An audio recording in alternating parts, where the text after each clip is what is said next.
ആ ഫയൽ കാണിക്കുമ്പോൾ ഇന്ദ്രജ ചോദിക്കണേ, മമ്മി ഇത് കോടതിയിലെത്തിയാൽ ഡാഡിയും സൂര്യൻ തൂങ്ങില്ലേ? ആകും, പക്ഷെ അത് കോടതിയിലെത്തണോ വേണ്ട ഞാനല്ലേ തീരുമാനിക്കുന്നത്. വിജയ് പറയുന്നുണ്ട് കോടതിയുടെ കാര്യം അവിടെ നിൽക്കട്ടെ, ഇത് രജിസ്റ്റർ ഓഫീസിലെത്തിയാൽ വിവാഹം എന്താകും?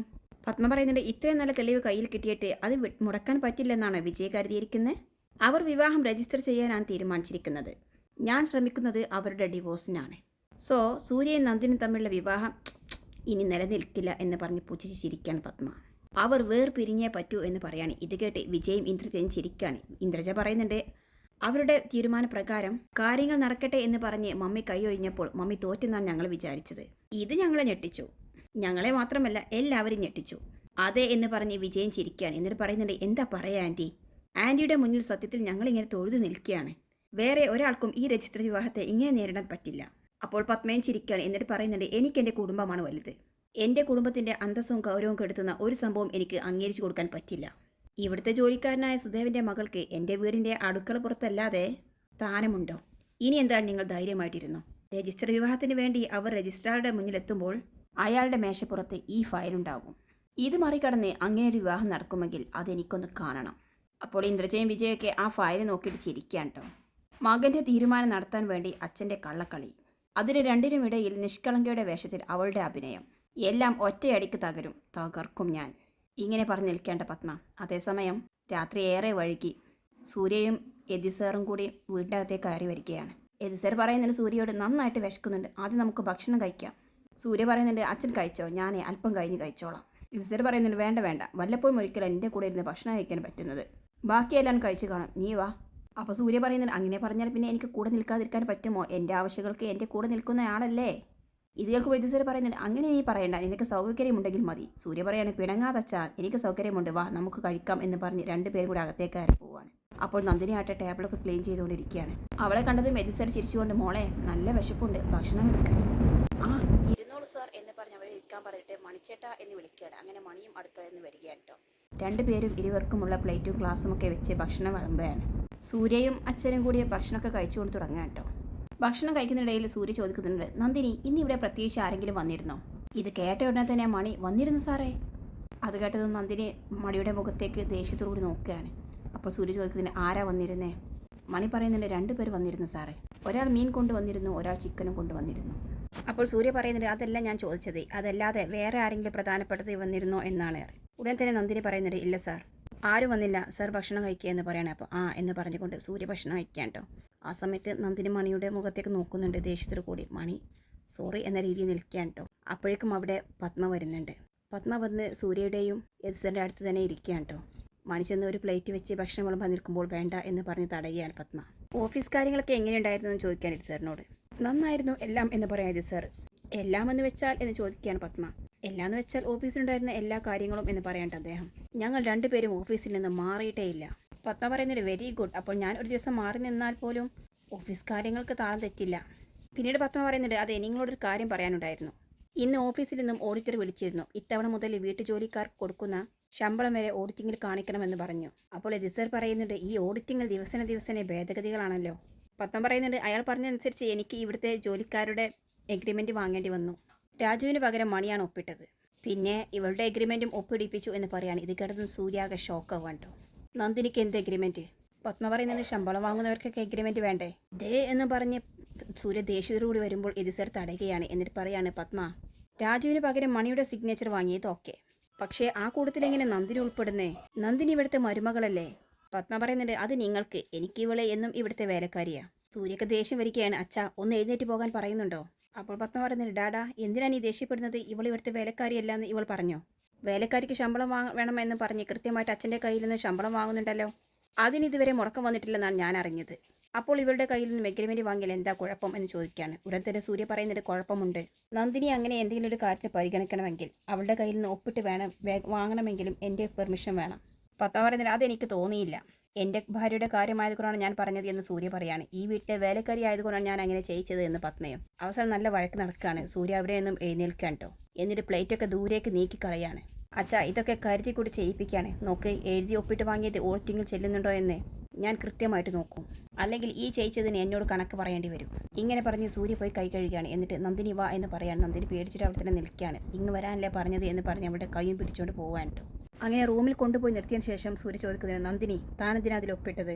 പോകുമ്പോൾ ഞാൻ പറഞ്ഞതല്ലേ ഇവിടെ ആരെങ്കിലും വന്നിട്ടുണ്ടെങ്കിൽ അതെന്നെ അറിയിക്കണമെന്ന്. എന്തിന്? അമ്മയെ കാണാൻ വന്നാൽ പോലും അത് ശ്രദ്ധിക്കണമെന്ന് ഞാൻ പറഞ്ഞതല്ലേ.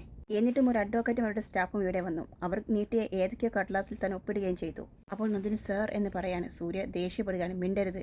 ഓഫീസിലെ തിരക്കുകൾക്കിടയിലും ഞാൻ തന്നെ വിളിച്ച് ചോദിച്ചു. അപ്പോഴും ഇല്ലെന്നല്ലേ താൻ എന്നോട് പറഞ്ഞത്?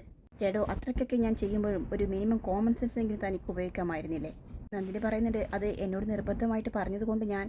അവൾ സൂര്യ പറയുന്നുണ്ട് എന്ത് നിർബന്ധം? ഇതിനേക്കാൾ വലിയ നിർബന്ധ ബുദ്ധിയോട് കൂടി അളിയൻ വന്ന് കമ്പനിയിലെ പേപ്പറുകൾ ഒപ്പിടാൻ പറഞ്ഞപ്പോൾ എന്നോട് ചോദിച്ചിട്ടല്ലാതെ ഒപ്പിടാൻ പറ്റില്ല എന്ന് താൻ പറഞ്ഞില്ലേ? അതെന്താ ഇപ്പോൾ പറയാതിരുന്നത് എന്ന് ചോദിക്കുകയാണ്. നന്ദിനി പറയുന്നുണ്ട് അന്ന് എന്നോട് പറഞ്ഞത് വിജയ് സാറല്ലേ, പക്ഷേ ഇപ്പോൾ പറഞ്ഞത് പത്മ മാഡമാണ്. അതെനിക്ക് ധിക്കരിക്കാൻ പറ്റില്ല സാർ എന്ന് പറയണം. ഇത് കേട്ടതും സൂര്യ ഷീറ്റ് എന്ന് പറഞ്ഞ് തലയിൽ കൈവയ്ക്കാൻ കേട്ടോ. പത്മ മാഡം പോലും, ഈ പത്മ മാഡം തന്നെ ആഘോഷത്തോടും ഉയർത്ത് പൊക്കുമെന്ന് താൻ വിചാരിച്ചോ? അവസരം കിട്ടിക്കഴിഞ്ഞാൽ ചവിട്ടി താഴ്ത്താൻ നിൽക്കുന്നവരാ. അവരുടെ മുമ്പിൽ നിന്നും തന്നെ രക്ഷിക്കാൻ വേണ്ടിയിട്ടാണ് ഞാൻ ഈ പാടുപെടുന്നത്. ഈ രജിസ്റ്റർ വിവാഹം നടത്തുന്നതും തന്നെ എന്നോടൊപ്പം ചേർത്ത് പിടിക്കാൻ ശ്രമിക്കുന്നതും എതിർത്ത് തോൽപ്പിക്കുന്നവർക്കുള്ള മറുപടിയായിട്ടാണ്. ഒറ്റ നിമിഷം കൊണ്ട് തകർത്ത് കളഞ്ഞല്ലോ താൻ. ഇങ്ങനെയൊക്കെ പറഞ്ഞ് സൂര്യ തലയും ചൊറിഞ്ഞ് അങ്ങോട്ടും ഇങ്ങോട്ടും ടെൻഷനായി നടക്കുകയാണ്. വീണ്ടും നന്ദിനിയുടെ അടുത്ത് വന്നിട്ട് പറയുന്നുണ്ട് നന്ദിനി, ഒരു കാര്യം ഞാൻ പറയട്ടെ. താൻ എന്തിനാടോ ഈ ഇന്നസെൻസ് കാണിക്കുന്നത്? വിനയവും ബഹുമാനവും ഒക്കെ കാണിക്കാം, അത് അർഹിക്കുന്നവരുടെ മുന്നിൽ മാത്രം. അല്ലാത്തവരുടെ മുന്നിൽ കാണിച്ചാലേ അതിനൊരു മണത്തരിയുടെ വില പോലും കിട്ടില്ല. അതുകൂടി തിരിച്ചറിയാതെ പോയല്ലോ താൻ. എനിക്ക് എൻ്റെ വാക്കുകൾക്ക് എന്ത് വിലയാ താൻ കൽപ്പിച്ചിട്ടുള്ളത്? എങ്ങനെയാ നന്ദിനി തന്നെ വിശ്വസിച്ച് ഞാൻ എന്തെങ്കിലും കാര്യം മുന്നോട്ട് ചെയ്യുന്നത്? എന്നെ മാത്രം പറഞ്ഞാൽ മതിയല്ലോ, തന്നെ രക്ഷിച്ച് കളയാം, തന്നെ നന്നാക്കി കളയാം എന്നൊക്കെ വിചാരിച്ച് എന്നെ മാത്രം പറഞ്ഞാൽ മതി. ഇങ്ങനെയൊക്കെ ഉച്ചത്തിൽ സംസാരിക്കേണ്ട സൂര്യ. ഇതെല്ലാം കേട്ട് നന്ദിനി പേടിച്ചുകൊണ്ട് പൊട്ടിക്കരയാണ്. അത് കാണുന്ന സൂര്യക്ക് സഹതാപം തോന്നുകയാണ് കേട്ടോ. ഓക്കെ ഓക്കെ ഓക്കെ എന്ന് പറഞ്ഞ് നന്ദിനിയെ പിടിച്ച് നിർത്തുകയാണ്. നന്ദിനി ഒപ്പിടുന്നതിന് മുൻപ് അതിൽ എഴുതിയിരുന്നതൊക്കെ വായിച്ചു നോക്കിയോ? നന്ദിനി ഒന്നും മിണ്ടാതെ നിൽക്കുകയാണ്. ഞാൻ പറയുന്നത് ശ്രദ്ധിച്ച് കേൾക്കണം. എത്ര കടലാസിൽ താൻ ഒപ്പിട്ടു? എത്ര ഒപ്പിട്ടു? അപ്പോൾ നന്ദിനി ഇങ്ങനെ ആശ്ചര്യം പറയുന്നുണ്ട് അത് 6 ഒപ്പിട്ടു സർ. ഓ ഗോഡ് എന്ന് പറഞ്ഞ് സൂര്യ തലയിൽ കൈവയ്ക്കുകയാണ്. ഇത്രയും പേപ്പറുകളിൽ ഒപ്പിടുമ്പോൾ അല്പം പോലും സംശയം തോന്നിയില്ലേ തനിക്ക്? ആ പേപ്പറുകളിൽ എന്താ എഴുതിയിരുന്നേ? അത് എനിക്കറിയില്ല സർ എന്ന് നന്ദിനി പറയാണ്. ആ കൂട്ടത്തിൽ എന്തെങ്കിലും കാര്യം താൻ ശ്രദ്ധിച്ചിരുന്നോ? അപ്പോൾ നന്ദിനി പറയുന്നുണ്ട് ഇല്ല സർ, അത് മുഴുവൻ ഇംഗ്ലീഷിലായിരുന്നു. ഇത് കേട്ടതും സൂര്യ തിരിഞ്ഞു നിന്ന് അലമാരയിൽ കൊത്തുകയാണ്. എന്ന് പറഞ്ഞ് ദേഷ്യത്തോടു കൂടി. പിന്നീട് സൂര്യ പറയും നന്ദിനി, ഞാൻ ചോദിക്കുന്ന ചോദ്യം ശ്രദ്ധിച്ച് കേൾക്കണം. അത് എങ്ങനെയുള്ള പേപ്പറായിരുന്നു? പ്രത്യേകിച്ച് നിറമോ, ടൈപ്പ് ചെയ്തിരിക്കുന്ന എന്തെങ്കിലും ലെറ്റേഴ്സോ എന്തെങ്കിലും ഓർക്കാൻ പറ്റുന്നുണ്ടോ തനിക്ക്? അപ്പോൾ നന്ദിനി ഒന്ന് ആലോചിക്കുന്നുണ്ട്. എന്ന് പറയുന്നത് അത് സർ, ഈ വീടിൻ്റെ ആധാരമൊക്കെ എഴുതുന്നതിന് പേപ്പർ പോലുള്ള പേപ്പറാണ്. അപ്പോൾ സൂര്യ ചോദിക്കുന്നത് സ്റ്റാമ്പ് പേപ്പർ, ഈ കറൻസിൻ്റെയൊക്കെ ചിത്രമുള്ള? അപ്പോൾ നന്ദിനി അതെ സാർ എന്ന് പറയാണ്. അത് കേട്ടത് സൂര്യ കണ്ണടച്ച് നെടുവീർപ്പിടുന്നിട്ട് പറയുന്നത് വൈ നന്ദിനി, അപ്പോൾ പോലും ജസ്റ്റ് ഒരു കോൾ ചെയ്തുകൂടായിരുന്നോ? അപ്പോൾ നന്ദിനി പേടിച്ചുകൊണ്ട് പറയുന്നത് സർ, എന്നെ ഇനി വഴക്ക് പറയരുത്. ഞാനതിൽ ഒപ്പിട്ടില്ലായിരുന്നെങ്കിൽ പത്മ മാഡം എന്നെ വെറുതെ വിടുമായിരുന്നോ? ഇങ്ങനെ പറഞ്ഞവൾ കരയാണ്. അപ്പോൾ സൂര്യ നന്ദിനി പോട്ടെ പോട്ടെ എന്ന് പറഞ്ഞ് ചേർത്ത് പിടിക്കുകയാണ്. എന്നാലും അതിലെന്തായിരിക്കും മാറ്റർ? ഈ സ്റ്റാമ്പ് പേപ്പറിൽ ഒപ്പിടിക്കുന്നതുകൊണ്ട് എന്തായിരിക്കും? അഡ്വക്കേറ്റ് ടൈപ്പ് ചെയ്ത മാറ്റർ, അതും സ്റ്റാമ്പ് പേപ്പറിൽ. ഇതൊരു സീരിയസ് ഇഷ്യൂ ആണ്. അത് ഞാൻ കണ്ടുപിടിച്ചോളാം എന്നൊക്കെ അവൻ സ്വയം പറയാൻ കേട്ടോ. എന്നിട്ട് നന്ദിനിയോട് പറയുന്നുണ്ട് നന്ദിനി, ഇനിയെങ്കിലും എന്നോട് ചോദിക്കാതെ ഇതുപോലെ കുഴപ്പത്തിൽ പോയി ചാടരുത്. നന്ദിനി, ഞാൻ തന്നോട് ദേഷ്യപ്പെട്ടതല്ല.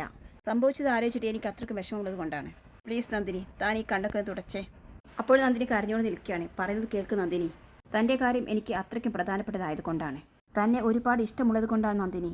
അപ്പോൾ നന്ദിനി ഒന്ന് സൂര്യയുടെ മുഖത്തേക്ക് നോക്കുന്നുണ്ട്. പിന്നീട് നന്ദിനി അങ്ങനെ സൂര്യ നടക്കുകയാണ്. എന്നിട്ട് മനസ്സിൽ വിചാരിക്കുന്നുണ്ട് കണ്ടുപിടിക്കണം, എനിക്ക് കണ്ടുപിടിച്ചേ പറ്റൂ എന്നൊക്കെ അവൻ ആലോചിച്ച് തീരുമാനിച്ച് നിൽക്കുകയാണ്. ശേഷം കാണിക്കുന്ന അടുത്ത ദിവസം രാവിലെയാണ് കേട്ടോ. പത്മ പതിവ് പോലെ തന്നെ പത്രമൊക്കെ വായിച്ചുകൊണ്ടിരിക്കുകയാണ്. അപ്പോൾ ഇത് സാറ് എവിടെയൊക്കെ പോകാൻ റെഡിയായിട്ട് താഴേക്ക് ഇറങ്ങി വരികയാണ് കേട്ടോ. അപ്പോൾ പത്മ ഒന്ന് നോക്കുന്നുണ്ട് ഇത് സാറിനെ. എന്നിട്ട് വീണ്ടും പത്രത്തിലേക്ക് നോക്കുകയാണ്. അദ്ദേഹം അടുത്ത് വന്ന് നിൽക്കുമ്പോൾ പറയുന്നുണ്ട് അല്ല, ആ പത്രക്കാരൻ്റെ പ്രോബ്ലംസ് ഒക്കെ തീർന്നിട്ടുണ്ടാകില്ലേ? കേട്ട ഉടനെ തന്നെ ഇത് സാർ ചോദിക്കണം എന്ത് പ്രോബ്ലം? അല്ല, കഴിഞ്ഞ ദിവസം നിങ്ങൾ തന്നെയല്ലേ പറഞ്ഞത് ആ പത്രക്കാരന് എന്തോ ആക്സിഡൻ്റ് ആയിട്ടുണ്ടെന്നോ? അപ്പോഴാണ് ഇത് സാറിന് കാര്യം ഓർമ്മ വരുന്നത്. അത് മാറിയിട്ടുണ്ടാകും. അല്ലെങ്കിൽ തന്നെ 1-2 ദിവസത്തിൽ കൂടുതലൊന്നും അവർക്ക് പത്രം മുടക്കാൻ പറ്റില്ലല്ലോ, വേറെ ആളുകളെ അവർ ഏൽപ്പിക്കില്ലേ എന്നൊക്കെ പറയാണ്. അപ്പോൾ പത്മ പറയും എങ്കിലും ഈ കാര്യം നമുക്കൊരു കഷ്ടമാണ്. എന്തൊക്കെ കാര്യങ്ങൾ ആൾക്കാർക്ക് പത്രത്തിൽ നോക്കാനുണ്ടാവും, അവർക്കൊക്കെ അതൊരു ബുദ്ധിമുട്ടാകില്ലേ? സാർ പറഞ്ഞിട്ട് ഇക്കാര്യത്തിൽ അതൊക്കെ ഒരു പ്രശ്നമാണോ പത്മ? എല്ലാവരുടെ കയ്യിലും മൊബൈലൊക്കെ ഇല്ലേ? അതിനുശേഷം പത്മയോട് ചോദിക്കുന്നത് അല്ല, താൻ ഇന്ന് വരുന്നില്ലല്ലോ. അപ്പോൾ പത്മ ചോദിക്കുന്നത് അതെന്ത് പറ്റി, ഞാൻ വരണ്ടേ?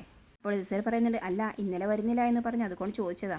വീണ്ടും അദ്ദേഹം വരുന്നുണ്ടോ എന്ന് ചോദിക്കാം. ഇതിപ്പോൾ പത്മ ചോദിക്കുന്നത് എന്ത് പറ്റി, അച്ഛനും മകനും എന്തെങ്കിലും പ്രോഗ്രാം ഉണ്ടോ?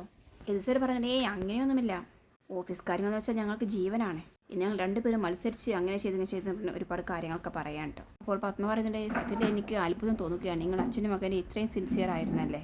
നിങ്ങൾ അച്ഛനും മകനും മത്സരിച്ച് ഓഫീസ് കാര്യങ്ങളൊക്കെ പെട്ടെന്ന് തീർത്തല്ലോ. ആനന്ദ് എന്നോടെല്ലാം പറഞ്ഞോ എന്നൊക്കെ പറയാൻ കേട്ടോ. എന്തായാലും എനിക്കിപ്പോൾ സത്യത്തിൽ നല്ല സമാധാനമായി. വല്ലപ്പോഴെങ്കിലും എനിക്ക് ഇതുപോലെ കുറച്ച് ദിവസം വീട്ടിലിരിക്കാമല്ലോ. വിത്ത് നോ ടെൻഷൻ എന്നൊക്കെ പറയാണ്. ഇതൊക്കെ കേട്ട് അദ്ദേഹത്തിനുള്ള സന്തോഷമുണ്ട്, ചിരിക്കുകയാണ്.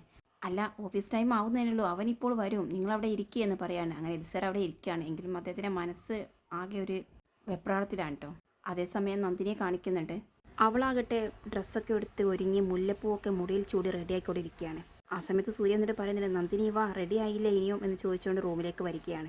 നന്ദിനി ആ സർ റെഡിയായി എന്ന് പറഞ്ഞ് കണ്ണാടിയിൽ നോക്കിക്കൊണ്ട് മുന്നോട്ട് പോയതും സൂര്യയെ ചെന്ന് ഇടിക്കുകയാണ് കേട്ടോ.